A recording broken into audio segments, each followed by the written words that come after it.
Okay folks, this week we are going to be reviewing The Shadow Wallet by Dee Christopher.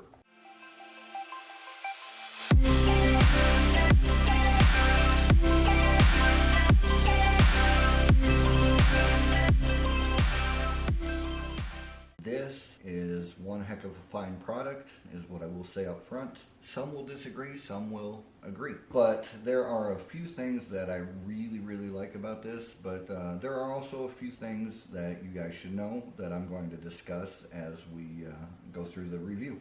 So the packaging is lovely, right? Some foil stamped work on the front, and inside you will get a link to the instructions and your shadow wallet. And this point one that some people are going to want to consider, this may be a deal breaker for some, but this is a very minimalist wallet. And I know that whole minimalist wallet thing has become kind of a trendy thing lately, and it may be a trend that goes away, but if you don't want to be carrying around a ton of things, then this would definitely fit the bill. Some people may get away with using this as an everyday carry, and I mean for everything: ID, a little bit of cash, some credit cards, and things like that. But for me, I still have my regular wallet, the Edge wallet by TCC. By the way, be sure to get one of those. And interestingly enough, this will actually fit inside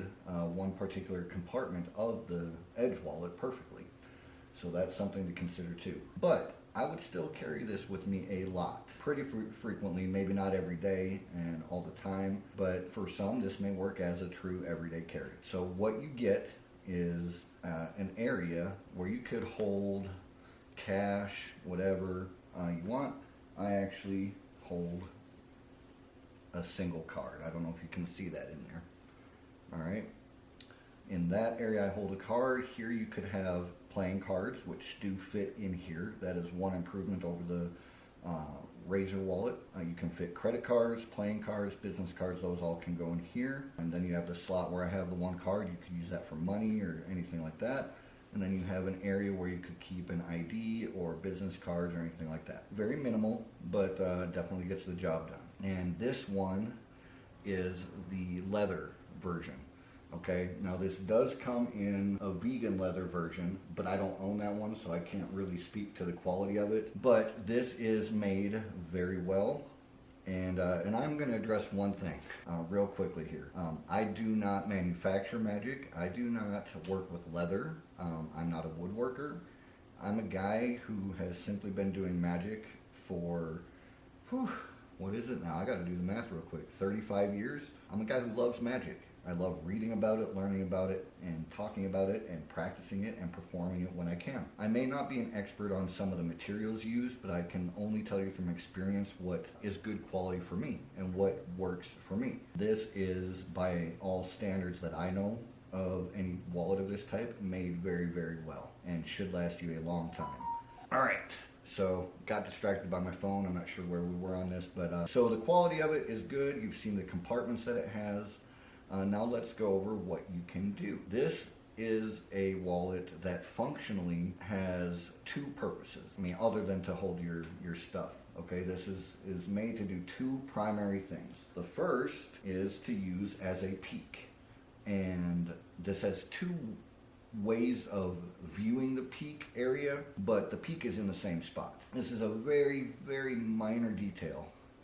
But with this, one thing that can be a minor hindrance, and it should not affect you enough to be problematic, is the type of plastic they used here. You see how it's kind of bubbly and sticky there? I wish they would have used a somewhat different type of plastic, because sometimes it's all over the place, and it has gotten better over time, but that could be a very slight problem for a handful of people in a handful of situations. Okay, so that is just something to be aware of. I don't think that's a deal breaker. And then it also has a built-in index for 6 outs. And that is the nice thing. It's an index that has 6 possible outs, but on top of that, you can show the wallet essentially empty. This is a wallet that you can, have whatever here, and whatever here, and then this could be completely empty, but in my case, I'm going to dump it out. I keep one card, right? So now imagine the spectator goes through a visualization process, and you get them down to a single card, and then their card ends up being the Jack of Diamonds, and you show what it is, and it's their thought of card, and that is the only card, as far as they know or anybody knows, in the wallet. So you can use it for multiple outs, you can use it as an index, and as far as this goes, the thought of card, I do want to let you know, Dee Christopher had very special cards custom made that do come with this wallet. So you get the instructional video, you get the wallet, and then you do get 6 custom made cards that allow you to do an effect that is basically a marriage between B-Wave or B-Wave, depending who you ask. So it's like a marriage between B-Wave and Colossal Killer. So it is not Colossal Killer and it is not B-Wave, but if they got together and decided to bump uglies, this is the trick that might come out. So that's what you get with it and what you can do with it. And I've already gone over the fact that this is incredibly well made. And I do want y'all to be aware, if you get the leather version, Dee Christopher even talks about this in an interview. He's very open about it. I already knew about it in advance, but there is a very, very strong smell. So if you get the leather version, truly be sure to have a window open or the air flowing well in the house, because it has a chemical type smell that is almost headache inducing when you first open the package. So that's something to be aware of with the leather version. I believe it had something to do with the type of dye used or something like that. But yeah, that's something y'all should be aware of. Dee Christopher's teaching on this though is phenomenal. Really, really good and incredibly thorough. Some might almost say too thorough. I don't think so, but there is one thing that is nagging me about his instructional video, and that is the fact that repeatedly he makes it a point to basically tell you to make sure, or to show the wallet empty. And he doesn't say that you should point out how empty it is or anything like that, but in a trick or effect that uses an index or multiple things inside of the wallet that you can then show empty, I think there's a risk in running when you're not being chased. I did and have done and still do Colossal Killer for a couple of decades now, and I typically use a regular wallet, no special indexes. And when I have done it, not one time ever in a couple decades has anybody ever suspected that I have 52 cards in my wallet or asked to see it or anything like that. I've never bothered to show them empty because of the way I structured the effect. I would not go out of your way to point out that it's empty, but you can.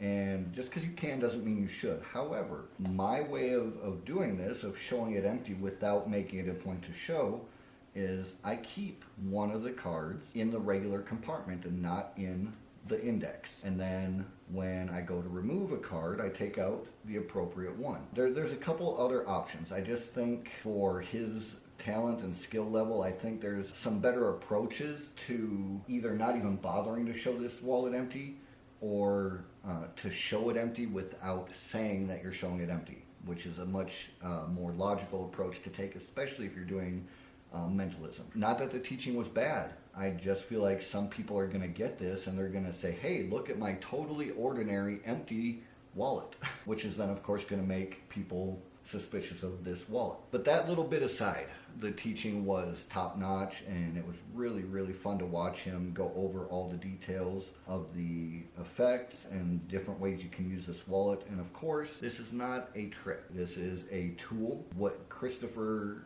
teaches in the video will definitely get you started, but you can absolutely use this in other creative ways as you see fit. And then we're getting to the big thing here though, the price. It is $65 whether you buy the vegan leather version or the leather version. I have heard people say, oh well, compared to some other wallets, that's a reasonable price. I'm really close to saying that that's almost too expensive in my modest opinion. However, you are getting a lot of quality teaching, with the one exception that I mentioned. You are getting a quality prop that should last you years, and you're getting the custom-made gaffed cards to come with it. When he released the Razor wallet, it did less and came with less and only cost a little bit less. So in proportion to his previous release, the Razor wallet, this is leaps and bounds better.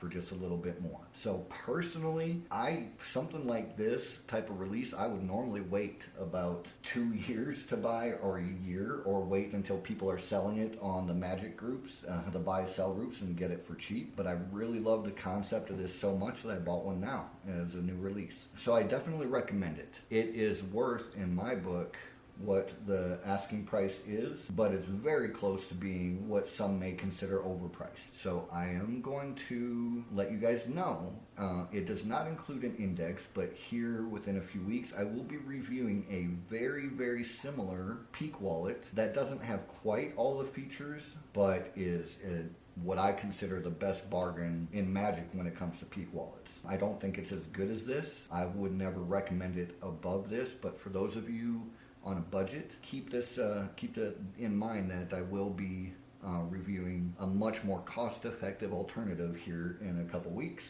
So that's it, guys. If it's within your budget, this is a quality prop with quality teaching, and comes with everything you need to get started. And other than that, thanks for watching, and have a good day. Peace out.